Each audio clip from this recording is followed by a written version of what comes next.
The University of Detroit Mercy presents another brand new episode of Ask the Professor, the radio show on which you match wits with University of Detroit Mercy professors in an unrehearsed session of questions and answers.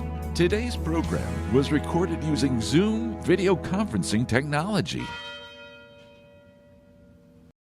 The University Tower chimes bring in another session of Ask the Professor, the show in which you match wits with University of Detroit Mercy professors in an unrehearsed session of questions and answers. I'm your host, Matt Maggio, and let me introduce to you our panel for today. Professor Beth Oljar is here from the Department of Philosophy. What's going on, Beth?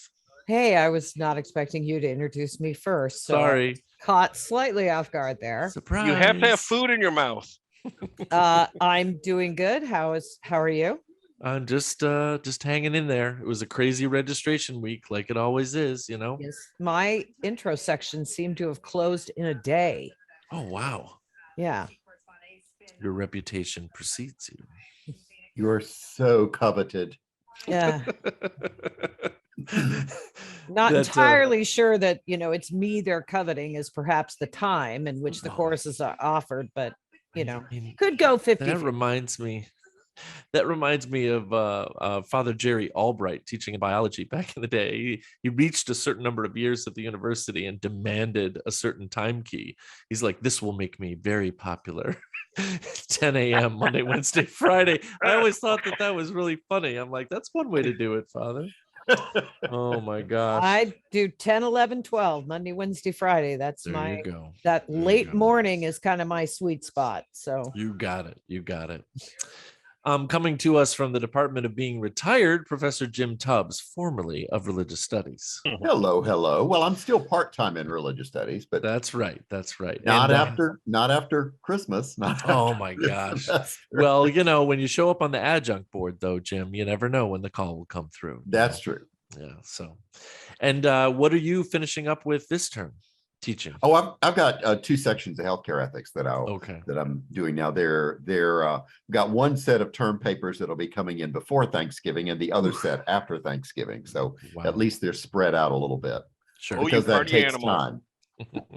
Exactly. That takes time. Yes, it does. This is that time of year where Zombie Beth appears and disappears as the papers come and go. One of the advantages of teaching symbolic logic is no papers. Very nice. You either did the proof correctly or you didn't. Or you did not. That's nice. That's nice. Currently possibly not grading any papers is Professor Dave Chow? I'm not grading anything at all. So. Well, yeah, but we haven't asked you what project you're into right now. I'm working on Facebook Messenger. Oh, interesting. So they're launching a new Facebook Messenger sometime soon in about 4 years. 4 years. I'm like, what's going to be new about it? I don't know yet. I just got the script this morning and started drawing it today. So incredible. It's going to be full. I know a number of people who insist upon contacting me that way. I know. That's the only way they contact me is through it's a little bit funky. Yeah. A lot of it has to do with retail right about now, as far as like for business. Yeah. Sure. That makes sense. Or contacting, getting back with customers, mass mails and stuff like that. So they're switching over to a larger business model. So we'll see. Letting people know that your account has been hacked. And what time your store is open and stuff like that. That's exactly. Also. It's interesting. So I'm drawing a lot of people interfacing with cell phones, computers, and tablets. Yeah. Boring, but pays well. That's right.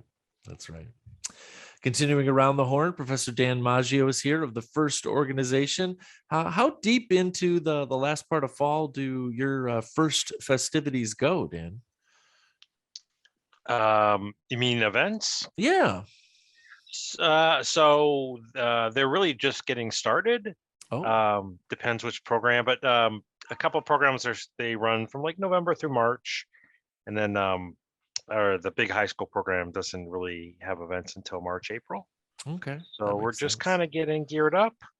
It's very quiet, so everybody must be focused. We're back to in person, so that's a big deal. Right, that is a big deal. Crack out your drills and your screwdrivers because it's time to build some robots. Absolutely. It is. That's awesome. Well, panelists, we are especially pleased to announce that Professor Andrew Papa of the Department of Performing Arts at Detroit Mercy is again a guest panelist. Thanks for joining us today, Andrew.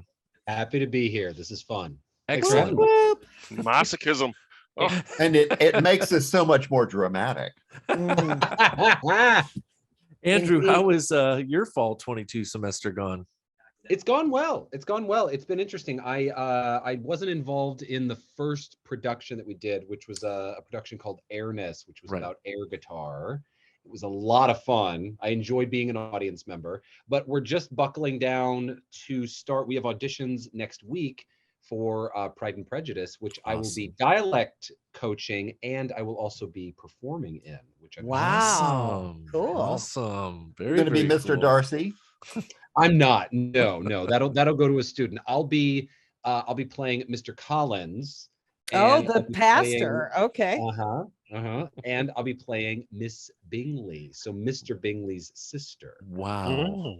I can't wait. Oh, Andrew, I was going to ask you today. Did you hear about Wayne State's Hillberry Theater? Oh, well, the fact that it's this I think it's the 20th is the last performance that's happening. Yeah, Mary Wives of Windsor is their last performance there in the. What happened?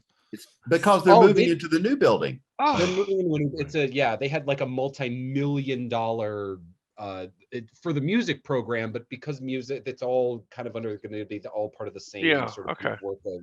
I love that building. That's awesome. The Hillberry is now going to be a jazz venue. Oh, is that going to be the Blade Jazz? Okay. We're still working on getting theater space on McNichols for I know. performing arts. Yeah. You know how you could sell a campus and not relocate one of its central programs still kind of boggles my mind. But well, yeah, let's be serious. We're working on it. We're doing what we can. That's awesome.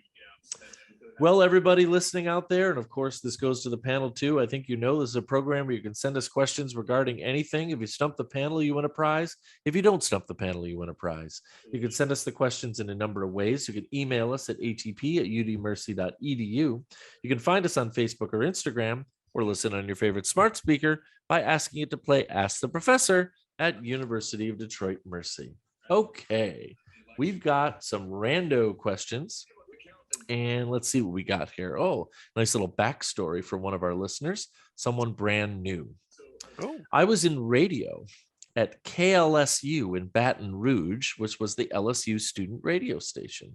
Fun fact, we were granted special permission by the FCC to use a K, even though we were on the other side of the Mississippi. That's kind of cool. Yes, he said La Crosse State University already had WLSU, so we couldn't use that. I've listened to ATP on occasion since 1980. Great radio. Yeah, that's awesome. I was an areographer's mate or meteorologist in the Navy, an earth science minor, and even did a few years as a weatherman on WAFB TV, which was the CBS affiliate in Baton Rouge. These compel my questions. Rewrite them if you feel necessary. I'm going to put that on my next exam and see how that goes. Rewrite them. Rewrite the questions if you feel it necessary. Yep. These are he says, thanks. I'll be listening. Rick Arnett of Beaverton, Oregon. Thanks for sending these. Hey, Rick. That's awesome. My hometown. There you go. That's the suburb of Portland I grew up in. That's so cool. I'm guessing named after, Oregon State, or maybe the other way around. I don't know. I think just probably the predominance of the beaver industry in Oregon historically. So that's our state. We're the beaver state. That's right. That's the mean streets of Oregon. That's all. We were the Beaverton High School Beavers. All right. Let's see what we can do with these. Professors, he says, you may want to spell this, Matt. I think I will. I think we're all familiar with the concept of frost.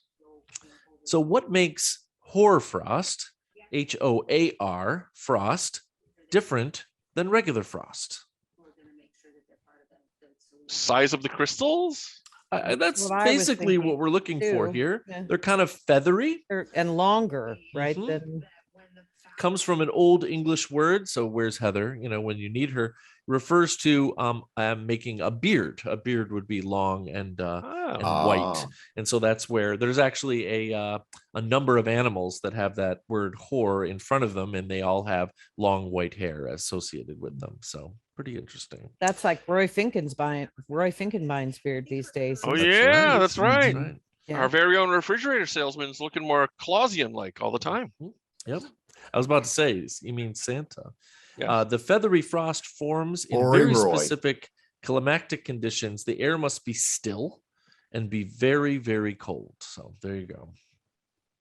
Which of these is not an official NOAA type of precipitation? Oh. Snow flurries, snow drops, snow grains, snow pellets. Snowdrops. I'm going to say snowdrops. Yes, snowdrops. Oh, You're yeah. right. Of course, we all know that's a candy. I was just gonna say, isn't that like Yes. a jujube or a raisinette or something like that? And Rick is quick to point out, don't confuse them with snow caps. Those are totally different. Yep, very good. Very I good. remember I used to throw those things off the balcony at the Farmington Civic Theater. Oops. In Bald-headed men make great targets down below. So In 1977, Fleetwood Mac had a hit. I believe we're all familiar with it. Dreams. Stevie Nicks crooning in the background. Thunder only happens when it's raining. That is completely incorrect. But do you know why? Why it's incorrect? Yes. yeah, you don't need rain for You thunder, don't need right? rain for thunder. Yeah. It has to do with It has air to do with pressure, electricity right? in the air. That is Yeah. exactly what it says. Thunder is caused by the rapid expansion of air around a bolt of lightning. It does not require precipitation to take place. Okay, That's who right. wants Yep. to tell Stevie Nicks about Very good. straws? Not Oh, Lindsey my. Buckingham. You know, I suspect she's already well aware of the fact that her lyrics are sometimes obscure at best, as Christine McVie said. So Yep. Well, they're is, written in South Detroit. That's why. A side question that was Her and on Journey. Jeopardy the other night, Yes, by the I way. saw That was nice. That was nice. They had a really, really nice question on Jeopardy. That what city is da da da da da doesn't have a south side, and as far as we can tell, is south of Southfield, or what is it, east of Northville. Southfield? No, east of Yeah. Northville, wasn't it? Yeah, and it was just like, yeah, the guy knew it was Detroit. I was like, that was awesome. That was well, great. wasn't I think Steve Perry was staying in the Rensen Probably. when he wrote that song. I think that I believe the story that I had heard was that the reason that he selected South Detroit as the lyric, he supposedly knew that there was no South Detroit. He just liked the way it sounded. Yep. Well, that'll work. It sounds South better than Detroit is Windsor. For the sake Yeah, of the exactly. song, he just liked the way that it sounded. That's the story that I had read. That That sounds sounds good. about right. That would not yeah. surprise me either. I And would it buy does that. sound It's the good. art. Professors, what is precipitation that never reaches the Earth's surface called? Abandoned. Fog. Fog. Yeah. It's Uh, not what it says here. what, like some kind of updraft? Rainbow maker? What? We're talking some pretty specific parlance. I don't even know how I could give you a clue, except for it's akin to the word we use in the zodiac for the symbol in the zodiac that represents the Virgin. What? Virgin rain? What? It's like No, the vapor. zodiac symbol is Virgo, right? Oh, for the Virgo, Virgin. And apparently it's called Virga when precipitation never reaches the ground. Virga. So Oh. it's kind of interesting. That's weird. I suppose that planes would notice that, but not many other people would if the rain was not reaching the ground. Professors, you have 4 choices to hit the world's largest hailstone. Was it 3.5, 4.8, 6.4, or 8 inches across? I'm going with 8. Oh, Me too. 8. Absolutely incredible. 8 inches across with an 18.5 inch circumference and actually weighed 1.9375 pounds. Man, that's going to take your head That's right that off. would- Take out that's- kids and pets, Mhm, Okay. Absolutely. especially if you have Here. a whole storm of those. It's bigger than Incredible. my melon. Okay. It says that the person, Lee Scott, who collected this monster, said that he had originally planned to shred it and make daiquiris, but decided against it, put it in his freezer, and delivered it to the National Center for Atmospheric Research. And use it for martinis. Oh, That's a hell of a Twinkie. Makes me think of that line in Ghostbusters. That's a Now hell of a- imagine a Twinkie the size of Manhattan Island. That's a big Twinkie. Have you ever heard of? It looks like we're doing a lot of weather here, professors. I sense the theme. Yeah. The question. Sonny Elliott. Oh, what's Dobler's law? Doblear. Dobler's law. Have you ever heard of it before? Has that got something to do with the Doppler effect? No. It was published in 1897 by Amos Dobler. Pardon me. And he noted that something was happening in the summer evening and that it could be correlated directly to the ambient air temperature.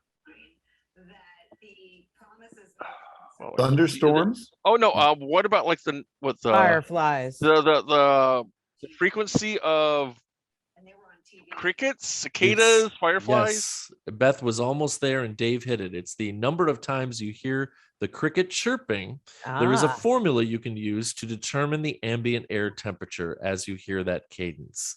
That is really interesting. It's actually known as Dobler's law. To count the number of chirps over 14 seconds, add 40 to get the temperature within 1 or 2 degrees Fahrenheit. Pretty cool. That's bizarre. Yeah, it's totally but can you imagine like like counting them though? Yeah. How bored do you have to be? Well, not to mention Matt and myself, we'd have to fend off the motorcycle noise off of 696 every night. That's also. Yep. A cloud often seen with tornado activity is called cumulonimbus mammatus. What does this translate to from Latin? 3 different parts, Rick is saying here: cumulo, nimbus, and mammatus. Run. Bambi, run. Oh, away. Far away. There you go. Well, I think you could handle cumulo if you think about words that we use like cumulative. Some. Is it like big? Added on? It means a pile. It means a pile. Okay. Nimbus actually is Latin for cloud, so I'm giving you a free pass, so like 100% on that one. You only get one guess. Don't think too hard. Mammatus. Mammatus. Or windy? Large. No, that would be directed in the direction of why we are called mammals. So you can say mother if you want to. Milk? So basically, yeah, it's sort of like he says we described it as an udder-like pouch. Clouds? Yeah, exactly. That would give birth to a tornado. That's pretty weird, but that's the way it got its name. So I'm just imagining Sonny Elliott describing this on his chalkboard, mashing that word together. Or Chuck Gatica. Oh, dear God. Right. Those were a great set of questions. Thanks for sending them in, Rick. And we're going to move on to another set of questions I have here from long-time question sender. Hello there, profs. Hope the year is going well. 10 questions about the difference between one thing and another thing. 80% is passing. Every once in a while, Andrew, they actually give us the rubrics. Pretty interesting. Good luck from your old friend Farah Shimbo, who is one of our big online fans. Yeah. What's the difference between a marsh and a swamp? Location. The body location. You can have a marsh without a swamp has a bigger body of water. That's basically what it says here, Beth. Yeah. It says that a swamp is an extension of an area around a river or lake, where a marsh is just a piece of wetland. Right. Yay me. Yeah. Yay you. Go Beth. Science not being my thing. Now, Dan, what were you going to say? If it was separated from another water source, so if it's isolated, like nice work. I was going to say the size of the alligators. So how about what's I've actually often wondered this based on the fact that I bought my very first piece of porcelain cookware fairly recently. What's the difference between the porcelain in, let's say, a vase and the porcelain that you would use to cover your tub or stove? One is fired, glazed. They're both fired. I think they both are. The heat, the temperature at which it's fired. Is it the thickness of the material? I mean, that's a good guess too, Andrew. Yeah. It's obvious, true. Yeah, I'm trying to think of the best way. It's sort of beating around the bush with the explanation. Let's see. The difference is the vase cracks easy and the tub does not. That is also true. Absolutely. Does it have to do with that? Gosh. So one is vitreous and one is not. But I mean, we're pretty close with a lot of the compositional stuff that we're saying, and I'm the material scientist, so I'm totally embarrassed, but it has to do with the amount of what's called kaolin or pure clay that's added to it. There is more in one than the other, and actually that is not specified which is which. So yes, for the record, one of the ways that we may be able to add, because this is the cool thing about minerals, even though I'm an organic chemist, I dabble in the inorganic every once in a while. You can add any kind of mineral to these sort of things just to see what new properties it's been given. And the reason we know the word bone china is because ground bones or bone ash was added to the porcelain. So that's not creepy at all and won't keep me up tonight at all. Yeah, that's great. Well, it made it like more transparent. That's right. That's exactly right. Yeah. I mean, I remember seeing the ceramics kids at CCS, some of the things that they would throw on, their vessels, unreal. And then I remember like one of Marcy's professors, they would actually let's just say they would relieve themselves late at night on some of the ceramics just to get different color glazes and textures even. Horsehair was also a huge thing for one of the professors there. He did these gorgeous vessels and he threw a horsehair on it while they're still like blazing hot. Just for cool textures and things like that. So I love doing ceramics in high school. So now you've ruined that memory for me. Oh, sorry, Beth. Thank you very much. Sorry, Beth. Well, okay, everybody. Beth, it's just because they thought of it first before you did. Possibly so. That's true. Everybody back up here and give Jim some room. What's the difference between an ocean liner and a cruise ship? Well, a cruise ship has a thinner hull. It is built for traversing calmer waters. It's usually got more decks. Ocean liner has a reinforced hull and a lower center of gravity because it has to deal with heavy ocean swells. Spot on, Jim. And Farrah actually added to the end, and any other differences that Professor Tubbs can think of. So perfect. And interestingly, Jim, even though I believe you alluded to it, it says if cruise ship is, we'll say, shallow water port because of all the things you mentioned, and deep water ports for the ocean liner. So you're not going to take a Carnival cruise to go from New York to Ireland. I don't think you would. Well, actually, a lot of the cruise liners do reposition. In the fall and the spring. And so they do go across. I have, however, been on a cruise ship in the North Atlantic, and the roll you get is sometimes pretty. I mean, they have to close all the doors out to the decks. Oh no! Yikes! Going out. Yikes! Ooh, the SS Minnow. Professors, we get these questions about food and drink later in the second show, and it really does kind of hurt because we all start thinking about dinner, but not just dinner. Let's go beyond that. What's the difference between bourbon and a Scotch or Irish whiskey? Bourbon is American. It's made from corn. Corn, yes, corn's the answer. Well, I was going to say the sweetness factor. Is the corn a part of what makes it sweeter, or less? Yeah, okay. I would guess you hit it right on the head there, Andrew, and the absolutely hilarious, from the chemist perspective only, sub definition, which is bourbon can only be made in the state of Kentucky. Right. Champagne can only be made in the Champagne region of France. That's why I said bourbon is American, right? That's it. That's exactly right. Yeah, this is where Kendra takes her bow, right? So that's right, exactly. Yeah, Tennessee whiskey is hardly any different than bourbon, but they can't call it bourbon. But you can't. So Jack Daniels is not bourbon; it's Tennessee whiskey. I love it. I love it. Absolutely. It all kind of tastes like Listerine anyway to me. So oh, not bourbon. No, it's good. Oh, yeah.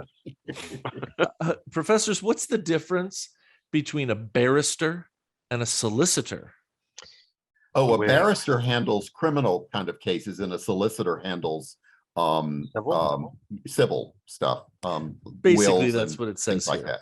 Only a barrister would go to court. In other words, a barrister goes to the bar, which is. Do they have to wear wigs? Because I would like to know that.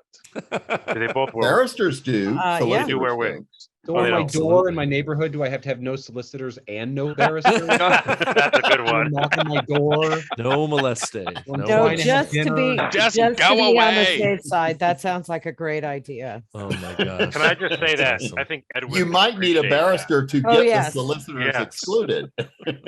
He would have appreciated barristers welcome, solicitors not. Yeah.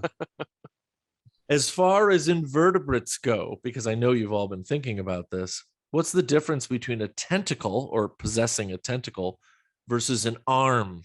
Note for the record that an octopus has arms, not tentacles. Suckers on them? They can be controlled independently. It's sort of a mixture of what both Dan and Dave have said. Tentacles have a tiny little suction cup or whatever at the end only, and an arm would have the little suction cups along the entire length of the appendage. Yes. Well, like you'll have to cuttlefish tell and Jules shrimp. Verne about that. Or James Mason and 20,000 Leagues Under the Sea. Yes. What's the difference between chocolate and carob? About $3 a pound. Well, chocolate comes from cocoa beans. Cocoa bean. Yeah, and carob comes from carob seeds. That's right. It's actually quite great. Well, you know, they're completely different plants. Cacao is a tree and carob is a bean. Apart from that, there's also the fact that the former makes one happy and the latter disappoints in every way. Pretty much right. Yeah. I mean, I've had carob before. It's not the end of the world. I mean, it works in a pinch, right? But Roland Cronkite brought to a party one time a carob pie that was excellent. It was made with carob and tofu, and I don't know what else, but it was actually quite good. It tasted very chocolatey. It sounds terrible, but you know, I mean. Yes, it does. Farah has left us with this last little bit of interestingness. Speaking of invertebrates, what's the difference between an insect and a bug? Parentheses.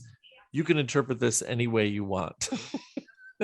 Well, a bug is made by Volkswagen, and an insect is made by Mother Nature. Like a Detroiter, like a red-blooded Detroiter. Does it have to do with the number of body parts?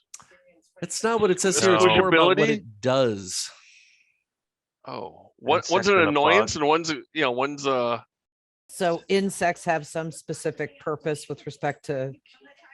I've never heard this before. I would treat the terms as interchangeable, but Farah has that all bugs are insects, but bugs are the kinds of insects who eat by sucking, you know, so I guess you're thinking mosquito so it's a subset, or whatever. Right, they're a subset. Yeah, symbolic logic, right, Beth? I mean, seriously. Yeah. Wait a minute.